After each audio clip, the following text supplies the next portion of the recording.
কোন দিকে যাবেন?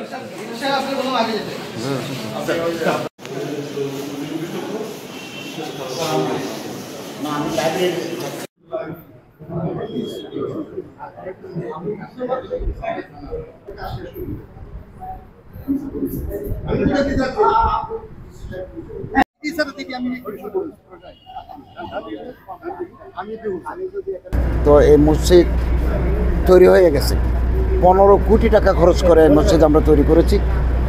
কিছু ত্রুটি বিচ্যুতি আছে, এগুলো প্রয়োজনীয় নির্দেশনা দেওয়া হয়েছে এবং এগুলো ঠিক করে দেবেন। ঠিকাদারের সাথে কথা হয়েছে, ইঞ্জিনিয়ারের সাথে কথা হয়েছে এবং আগামী 1-2 মাসের মধ্যেই ওনারা মসজিদটা ইসলামিক ফাউন্ডেশনকে হস্তান্তর করবে এবং এই মসজিদে মাল্টিপারপাস কাজ হবে।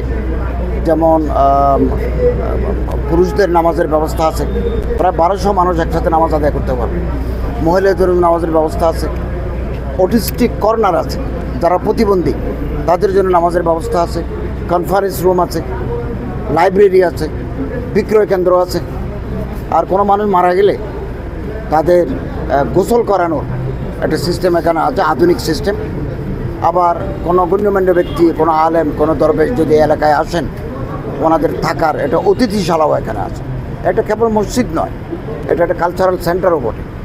তো আমরা আশা করি এই মসজিদের মাধ্যমে, এটা শাহী মসজিদ, ব্রাহ্মণবাড়িয়ার জেলা মসজিদ, এর মাধ্যমে একটা সৌহার্দ্য সাম্প্রদায়িক সম্প্রীতির বার্তা ব্রাহ্মণবাড়িয়ার কোনায় কোনায় চলে যাবে এবং মানুষ নামাজি হবে।